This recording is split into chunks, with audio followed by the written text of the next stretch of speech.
राधे राधे, जय श्री कृष्णा। कैसे हैं आप सब? आशा करती हूँ आप सब बढ़िया होंगे, स्वस्थ होंगे। स्वागत है आपके अपने चैनल कृष्णा सखी मलिका में। तो दोस्तों, मार्गशीर्ष का महीना शुरू हो गया है, मतलब कि अगहन का महीना भी कहते हैं इसको, शुरू हो चुका है। और किस तरह से हमने इस महीने में व्रत त्योहार करने हैं और किस तरह से हमने लड्डू गोपाल जी की सेवा करनी है। जैसे कि कार्तिक मास सभी मास में से सबसे पुण्यदायी माना जाता है ना, उसी तरह से मार्गशीर्ष का महीना भी कार्तिक मास की तरह बहुत ही पुण्यदायी माना जाता है। और इसमें माँ लक्ष्मी की आराधना की जाती है। और जो ये मार्गशीर्ष का महीना है 28 नवंबर से शुरू होकर 26 दिसंबर तक चल पड़ा है। और मतलब बहुत ही पुण्य, बहुत ही कल्याणकारी महीना है। इस महीने में भी किए गए जप, दप, दान, पुण्य और दीपक दान वगैरह, दीप दान जो भी हम करते हैं वो भी बहुत हमें अनंत गुना करके फल मिलता है। तो चलिए, मार्गशीर्ष महीना जो होता है ना, लक्ष्मी प्राप्ति का महीना होता है दोस्तों। और इस महीने में हमें लक्ष्मी प्राप्ति के लिए ज़रूर प्रयत्न करना चाहिए। जिनके घर में दरिद्री का वास है, बिल्कुल भी पैसे नहीं बच पाते हैं, धन दौलत की कमी रहती है, उनको इन दिनों में मार्गशीर्ष के महीने में ज़रूर जप तप करना चाहिए, दान पुण्य आदि करना चाहिए। और किस तरह से पूजा पाठ वगैरह करना चाहिए, कल जो मैंने आपको वीडियो बताई थी वो मैंने आपको इसी तरह से बताई थी कि लक्ष्मी पूजन जो किया जाता है, हर गुरुवार के गुरुवार लक्ष्मी जी का पूजन किया जाता है।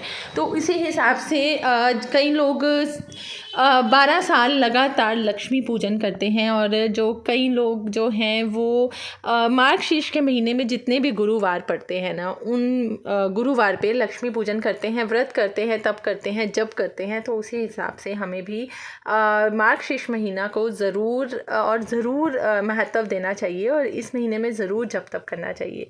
तो चलिए, सबसे पहले तो हम लड्डू गोपाल जी का भी स्नान करवाएंगे और साथ में गौ माता का भी स्नान कराएंगे। इस महीने में लक्ष्मी पूजन का महत्व तो है ही है, साथ साथ में हमें लक्ष्मी जी के पूजन के साथ साथ हमें अपने विष्णु जी का, हमें कृष्ण जी के रूप लड्डू गोपाल जी का भी इसी तरह से ना पूजन ज़रूर करना चाहिए। और कैसे करना चाहिए, जैसे कि मौसम भी देखिए दोस्तों चेंज हो रहा है और जब मौसम बदलता है तो इस मार्गशीर्ष महीने में ठंड बढ़ती जाती है। तो इस हिसाब से हमें लड्डू गोपाल जी को अगर रोज़ स्नान कराना भी है ना, तो उनको थोड़े गुनगुने पानी से हमें स्नान करवाना चाहिए। तो आज मैं पंचामृत से सबसे पहले स्नान करवा रही हूँ और थोड़ा सा ना मैंने बीच में हल्का सा चंदन भी डाल दिया है और उससे चंदन से भी हम अपने लड्डू गोपाल जी का स्नान करवाएंगे।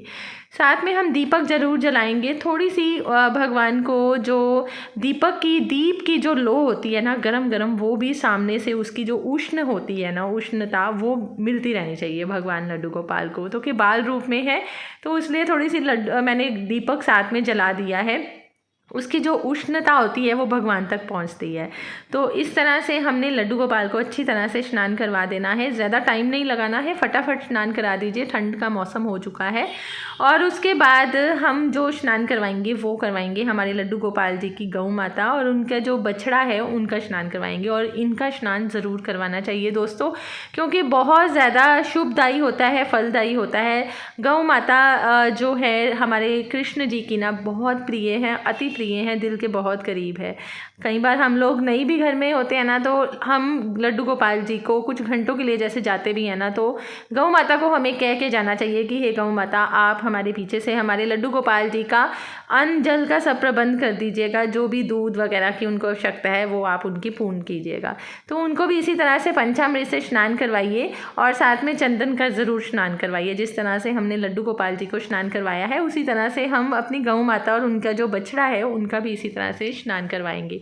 और जिनके घर में दोस्तों गौ माता होती है ना, वो घर में बिल्कुल भी नेगेटिविटी नहीं आती है, प्रवेश नहीं करती है। गौ माता बहुत शुभदायी होती है, 33 करोड़ देवी देवता का इनके अंदर वास होता है। तो इन बहुत पूजनीय है गौ माता। और जिनके घर में गौ माता नहीं है ना, वो भी जल्दी से फटाफट झटपट से एक गौ माता, चाहे छोटी सा ही उनका विग्रह ले आइए, लेकिन लाइए ज़रूर। और साथ में ऐसा विग्रह लाइए जिसमें उनका बछड़ा हो और वो उनका दूध का पान कर रहा हो, इस मुद्रा में हमें लेके आना है।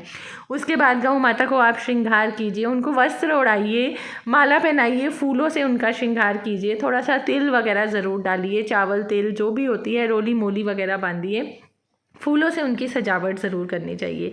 तो ये सब अगर हम गौ माता की सेवा करते हैं ना, तो हमारे जो कृष्ण कन्हैया होते हैं ना, वो तो अपने आप ही खुश हो जाते हैं। तो कि गौ माता की सेवा जो है ना, कृष्ण कन्हैया बहुत खुशी से करते थे। अपने हाथों से उनका दूध वगैरह का पान करते थे, दूध वगैरह उनका निकालते थे, उनको चारा खिलाते थे, चराने के लिए भी लेके जाते थे। तो उनका वो बहुत ध्यान रखते हैं। तो गौ माता का हमें ज़रूर सेवा करते रहना चाहिए। उसके बाद हम कुछ मिठाई वगैरह भोग लगाने के लिए हम गौ माता के लिए रखेंगे, और साथ में उनकी गौ माता की और उनके बछड़े की हमें आरती ज़रूर करनी चाहिए। और जो भी आपको मंत्र आते हो, जो भी आपको आरती आते हो, आप कर सकते हैं। नहीं तो आप ओम नमो भगवते वासुदेवाय का मंत्र का जाप कर सकते हैं, या हरे राम राम राम हरे हरे, हरे कृष्णा कृष्ण कृष्ण हरे हरे, इस तरह के मंत्र का जाप भी आप कर सकते हैं।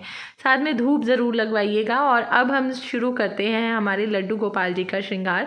तो दोस्तों सर्दियां तो शुरू हो चुकी हैं, तो अब जो कॉटन के कपड़े हैं ना, वो अब आप बंद कर दीजिए लड्डू गोपाल जी को पहनाने। तो कोशिश कीजिए गर्म कपड़े, ऊनी कपड़े, या जैसे कि वेलवेट के कपड़े आते हैं, जैसे कि मैं ये वेलवेट की ड्रेस है, ये मैं लड्डू गोपाल जी को पहना रही हूँ। बहुत ही खूबसूरत है, वर्क बहुत ही प्यारा है, और ना मुझे पहली नज़र में ये बहुत पसंद आई थी।